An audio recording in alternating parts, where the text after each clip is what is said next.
mengelola desa wisata. Jadi kalau langkah awal, oke, Pokdarwis disepakati karena gini, ketika BUMDes, Pemdes dan Pokdarwis tidak sejalan dan berbenturan, itu pasti tidak akan bisa maksimal, pasti tidak bisa seiring sejalan. Seandainya pun bisa maksimal, hanya ada satu lokal champion. Ketika lokal champion itu tersingkirkan, pasti ambruk. Ada mas, ada Kota Magelang itu ada dua desa wisata, tidak campur. Offline. Itu dulu kenalnya seperti apa, tapi karena satu personal, baru saja offline. personal itu pindah. Beda dengan desa wisata yang bisa meregenerasi secara organisasi. Jadi kalau saran saya, ini teman-teman, Pokdarwisnya tolong legal formalnya dilihat dulu. Ini memang bukan tupoksi kami sebenarnya, karena kami itu hanya terkait dengan tata kelolanya dan produk. Ini nanti di seksinya kelembagaan yang punya mendampingi panjenengan. Bikin program kerja, bikin ADART jarak pendek, jangka panjang, itu tugas di panjenengan. Sekali lagi, ketika panjenengan menjadi anggota Pokdarwis, panjenengan harus punya usaha. Intinya gitu. Kalau panjenengan tidak punya usaha, mau kerja bakti kok, ketika muncul rupiah di situ, panjenengan akan ditendang. Ada kepentingan bisnis di sini. Ketika kita ngomong ke desa wisata, kita ngomongnya bisnis, sudah tidak sosial lagi. Jadi Pokdarwis berfungsi sebagai unit bisnis yang mengelola, bukan unit sosial. Paham gitu? Jadi seperti itu Pak. Kalau tanya mana gitu, panjenengan tidak bisa melewatkan kepala desa sing bangun dalan, sing bangun infrastruktur dan lain sebagainya. Kaitannya hari ini ada sosialisasi lomba desa wisata Nusantara. Itu kan kemarin kami protes dengan NTT juga, NTT, karena syaratnya harus BUMDes, gitu kan. Itu sebuah pekerdilan kalau kami bilang. Kemudian yang kedua, harus SK, bisa SK kepala dinas dan kepala desa. Nah kan lucu, itu kan berarti downgrade kalau teman-teman, gitu kan. Teman-teman sudah SK bupati kok, gitu kan. Itu hanya syaratnya seperti itu. Jadi untuk BUMDes itu bisa sebagai pengelola utama tanpa melibatkan Pokdarwis, Pokdarwis sebagai kelompok masyarakat sadar wisata saja, atau BUMDes sebagai pengelola utama, Pokdarwisnya sebagai unit usaha. Ini yang kemarin banyak sekali teman-teman polanya seperti itu. Ada BUMDes itu hanya penyertaan aset di dalam pengelolaan. Jadi yang ngelola semuanya itu Pokdarwis, BUMDes itu hanya menyertakan aset yang dia punya. Contoh, BUMDes mengelola gedung pertemuan, BUMDes mengelola persewaan jetset, gitu. Nah, itu yang mengelola secara keseluruhan itu. Karena ketika nanti saling mengelola sendiri, terjadinya adalah persaingan di tingkat desa. Mesti banding-bandingan harga. Dan salah satu juga mungkin yang lebih ekstrem gini mas, tak bantu orang nggo gedhekke sing ono tapi nganggo saingan mas. Itu terjadi loh mas. Jadi gini, satu desa ono kolam renang itu sudah dikelola oleh teman-teman Pokdarwis, tapi kolam renangnya ini di tanah pribadi, dapat bantuan dari kami 100 juta. Tak pikir awalnya, mbok yo buat kelengkapan, karena untuk bangun fisik kan nggak bisa. Mbok yo kelengkapannya di kolam renang itulah, entah mesin apanya, atau entah balonnya, atau permainan-permainan kan bisa. Jadi permainan kayak waterpark kan bisa digunakan seperti itu. Orang malah Pemdes bangun kolam renang menjadi saingan, terjadi. Iya, dan anehnya kena COVID. Yang mungkin Gusti Allahnya adil ya, jadi kolam lele. Kolam kodok. Iya, itu miris loh mas. Nah, itu memang masukan dari jenengan kayak gini itu memang kami perlukan deh. Luar biasa catatan-catatan ini, dan syukur-syukurnya gini, mas. Enaknya gini loh mas, polanya seperti ini, nek nggonku kuwi iso dadi akur koyo ngene lah. Iso dadi akur itu nanti yang akan kami pelajari. Gitu kan. Iso piye carane ngakurke Pemdes dengan BUMDes dengan Pokdarwis. Satu pertanyaan aja Pak. Ji.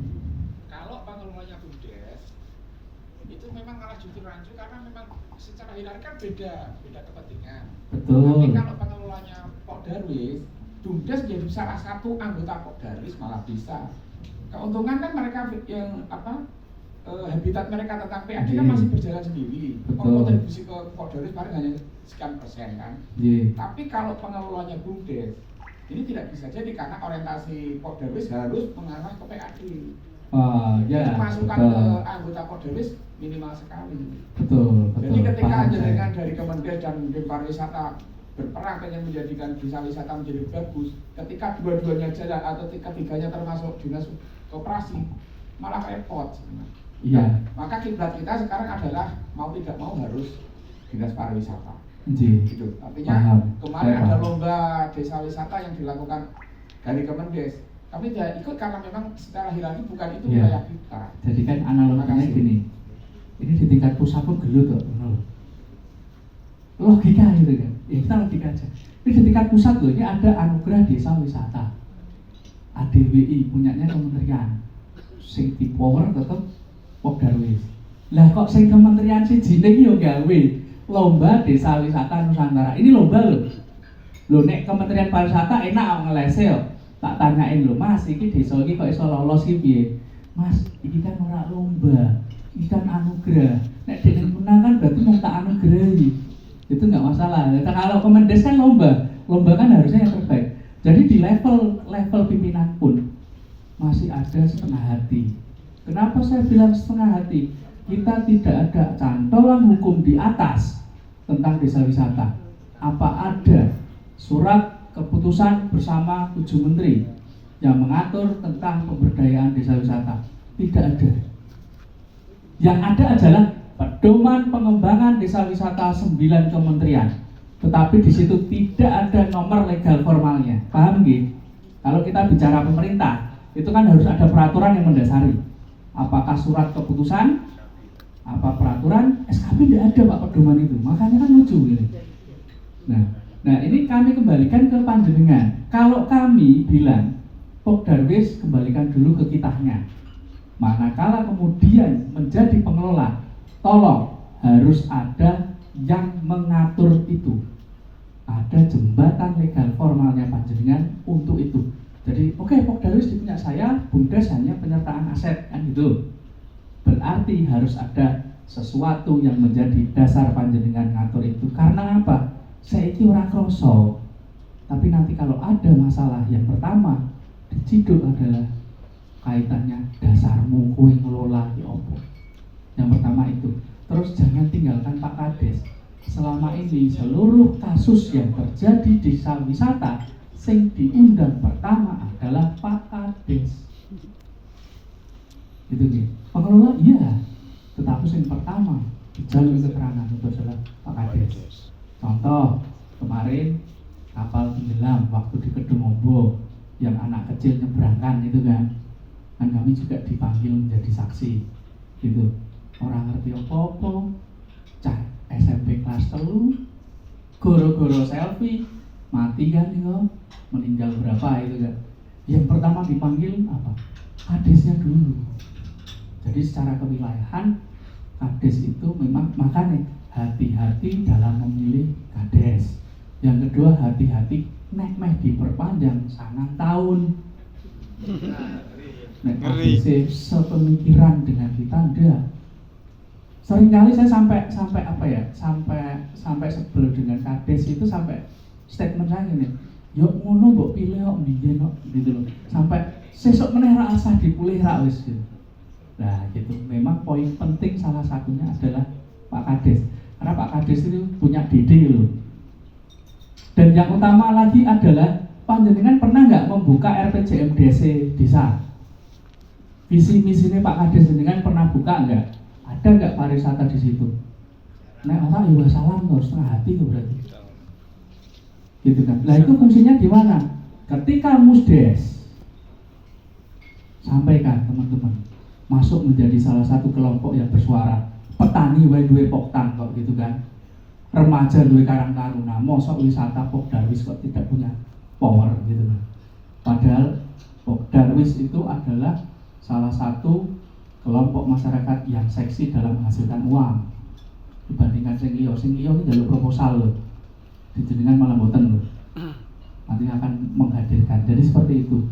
Nek gelut bertiga orang dinas. Ini yang selalu saya sampaikan. Pemdes, Bumdes, Pokdarwis gelut, jangan pernah ngomong diselesaikan sendiri di tingkat bawah. Jadi tukaran rak cetok. Tapi hadirkan dinas-dinas. Jadi nanti dinas itu kami itu akan menjadi wasit. Makanya tadi di data kami tahun 2022 ada 818 desa wisata. Tahun ini jadi 776. Aku langsung diceluk karo Pak Gubernur lewat TU-ne Mas Bambang. Mas, Bapak emang nyapres kok mbok dunggi piye? Ini apakah menjadi track record buruk? Saya jelaskan. Ini adalah sesuai dengan apa amanat Perda, bahwa desa wisata harus terstandarisasi sesuai Perda. Nek orang manat Perda kuwi tak anggap orang desa wisata. Berani ngomong ke Bapak? Ya berani. Kami bertemu bersama Gus Yasin, Pak Sekda, kami jelaskan. Malah ini yang memang dibutuhkan. Pemerintah harus hadir. Lah saiki nek diobrol kayak gitu kan saking jenengan benar-benar siap loh. Gitu. Jadi memang terjadi penurunan itu yang sesuai dengan kota ini belum ada yang desa wisata diakui. Ya tidak kami tampilkan dan kami berani ngomong seperti itu gitu. Jadi intinya kami itu melindungi jenengan gitu kan. Nanti kalau persaingan hari ini nanti ada Mas Heri. Mas Heri akan menjelaskan paketnya itu seperti apa. Karena kebanyakan paketnya podo kabeh. Kebanyakan jujur aja. Sing paling gampang ya tas sekolah, CDBD gitu kan. Nah seperti itu. Itu saja gitu. Mungkin terlalu banyak saya nambahin nuwun sewu. Nanti bisa japri, bisa ngobrol. Jangan lupa kita lagi mau tanya atau mau apa? Mungkin